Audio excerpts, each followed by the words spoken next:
So, good afternoon po. So, ito nga pala yung gawa ko na packet tracer for sa bilan. So, paano nga ba? So, una is naglagay ako dito ng switch. Dito. Tapos, ang ginawa ko lang muna is, ito ay pinatay ko. Tapos, nilagyan ko siya nito. Siyempre, yung ginamit ko is, yung switch lang na generic. Tapos, empty lang. So, yun. Tapos, next is, nilagay ko yung mga PC1, PC for faculty, PC for student, faculty. Then, kinunik ko siya. So, after ko lagyan nito, in-open ko. Just, kinunik ko lang siya gamit yung straight through na cable. So, kinunik ko siya lahat. So, yung gamit ko nga pala dito is, gumamit ako sa IP ko dito is, gumamit ako ng Class C, no? Kita. Class C. So, Class C lahat yan. Simula dito, Class C.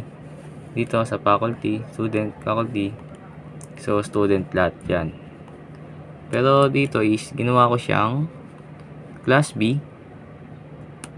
So, para yung access niya lang, since mga student din to, yung DNS is, kailangan is, yung faculty lang yung mga ka-access.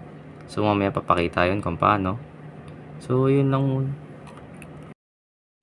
So, yun is, now is, testing natin siya kung gumagana na ba for bilan. So, paano nga pala malalaman yung student? So, dito is, itatak mo lang siya dito. Kung for faculty lang siya, gagawin mo siya. Ito, F1, FA to 81. So, kung faculty siya, 81, need mo siya gawing faculty, 100. So, for student naman, is dito. So, F151, FA51. So, yun, naka 200 siya for student. Nakaset na siya for student. So, dito naman sa DNS, para magawa natin, is kumuha lang ako dito sa config ko ng 220 0.0 220.0.0.9.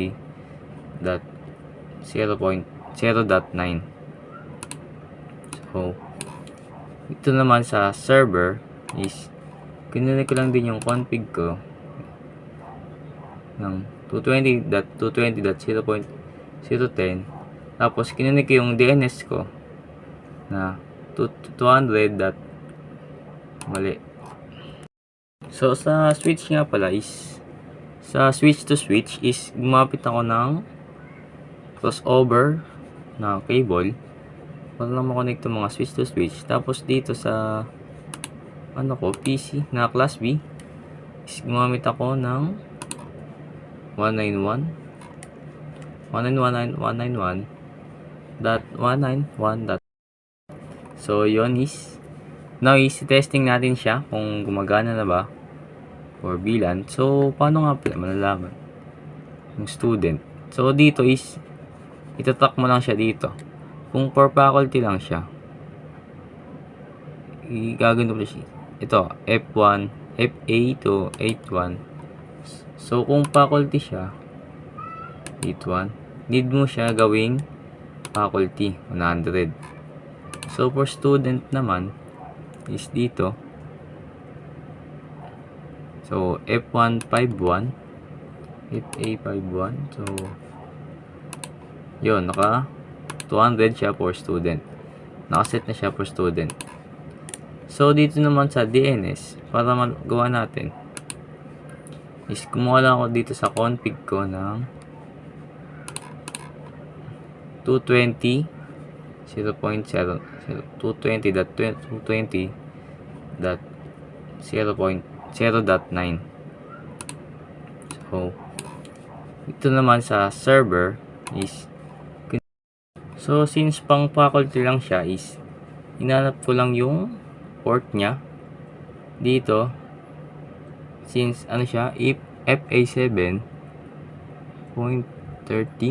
I think Kaya titignan natin siya dito. Wait lang. Tanggal.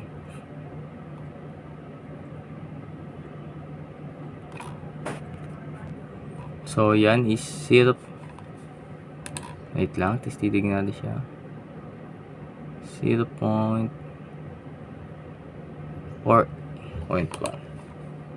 O, ito. Tignan natin siya. Since faculty lang dapat yung makakita is papalitan natin siya dito ng for faculty. Yan. Testing na natin ang dapat i-testing. So, kung faculty siya to student, ay dapat is magpe-failed siya. Tapos, kung student, ulitin natin, faculty to student, yun, nagpe-failed. Tapos, kung student to faculty, dapat failed pa rin. Tapos, kung faculty naman, kung to faculty, dapat is yun, successful. So, ulitin natin since di kita. Faculty to faculty, successful na. Tapos, kung class C to class B, so, dapat is failed. Yun.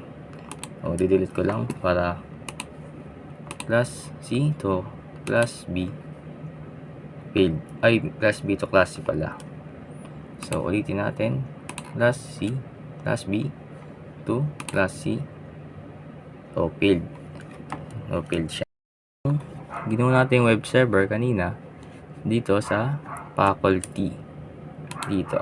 So, web browser. So, baba natin. Lalagay lang natin is www.gayan.com. Tingnan natin kung gano'n siya. So, yun. Gumana siya. So, pag student naman, since naka-faculty lang siya, dapat ay hindi siya gagana. So, yun, no? Hindi siya gumana. So, yun lang po. Maraming salamat.